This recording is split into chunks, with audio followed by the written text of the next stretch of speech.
Yo, top billing to ya, Dog Nation. In addition to subscribing to this channel, join me at www.patreon.com/committedtotheg for exclusive film studies, recruiting chatter, and a sick-ass weekly podcast dedicated to your future natty winners, the Georgia Bulldogs. Only $5 a month lets you leave them sissies and nerds behind and join your boy on this movement. Let's go. Top billing. And at this time, I'd like to say that I am committing to the University of Georgia.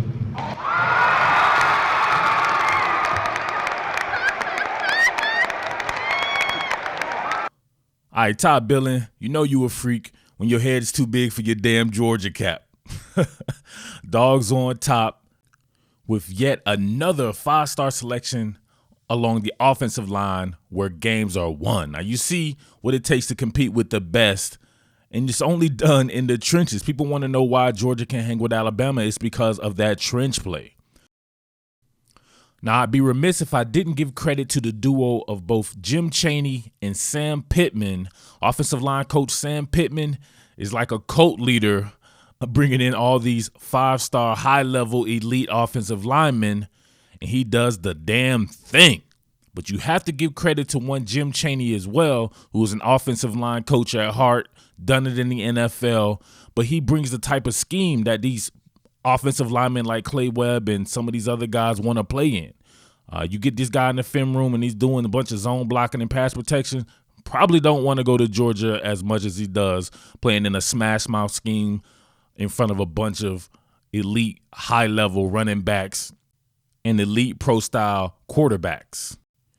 Now, if you didn't think this was a rivalry of epic proportions before, Georgia going in the state of Alabama and landing Clay Webb, 5-star offensive lineman at a position of need. Now, let's check this out. Not to say that Alabama won't survive without Clay Webb, but very well could have seen this man step into the Alabama lineup and start as soon as next season. Look at the offensive center, Ross Pierschbaker. Very good player, but he'll be gone.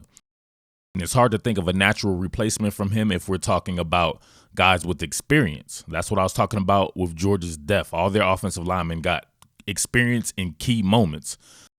And there could potentially be 2 spots opening up on Alabama's offensive line. If left tackle Jonah Williams declares for the draft, he should be a first-round draft pick.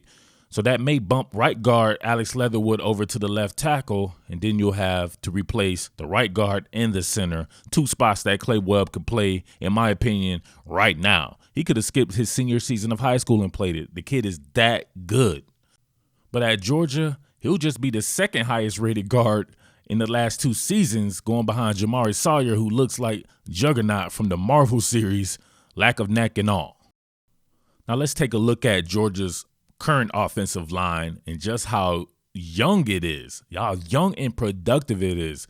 I think this may be the most talented offensive line grouping or offensive line unit possibly in the history of the sport. Now, that's big words, but you know me, I'm not a Georgia fan or anything of the sort like that. I am a college football fan, and I watch everyone. So you have to go back to some of these lines at even just last year at Oklahoma. Had a really good line, very much in the mold of something like this.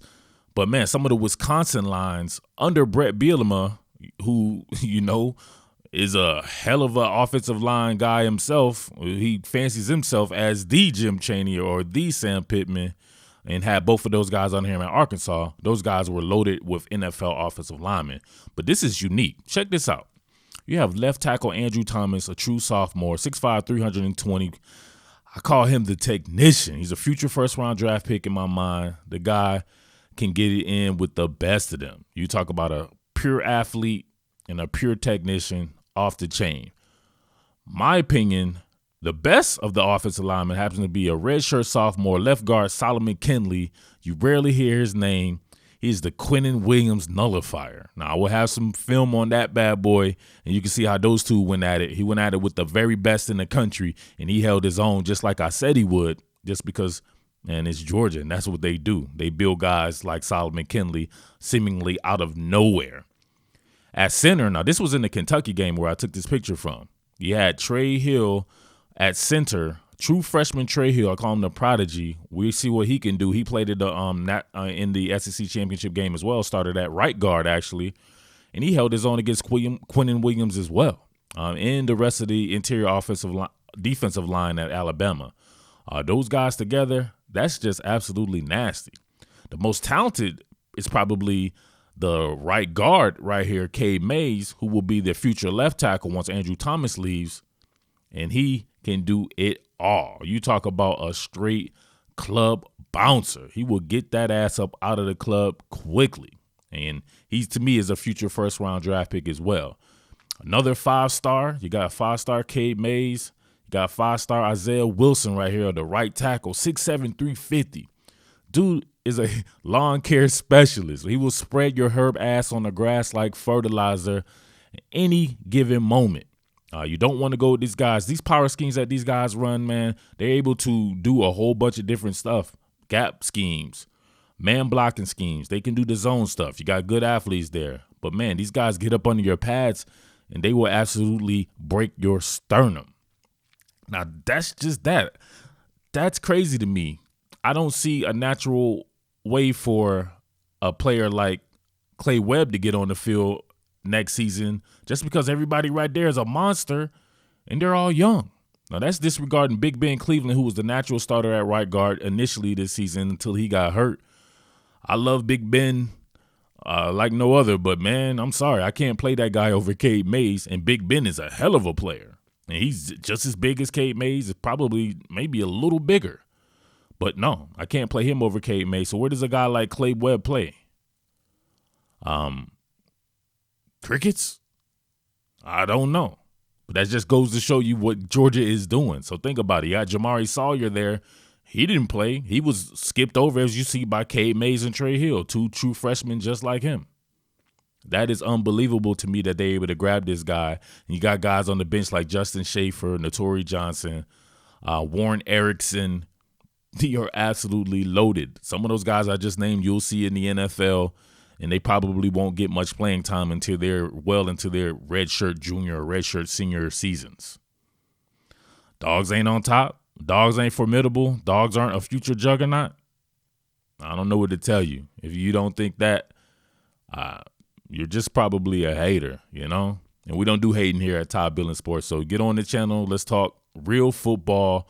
Give some real analysis there, and let's give props to what Georgia is doing on the recruiting trail and on the field as well. And stop being one of those self-loathing type people if you do like the Dogs. Stop being so cynical. The Dogs will be fine. Next year, you'll see what it is, and it is what it is. But this is your boy Murph, the Underground King, Top Billing Sports, just giving you a little something just to show you how unique the Dogs' offensive line is. All right? Thank you for tuning in. And peace. What more can I say? Top billing.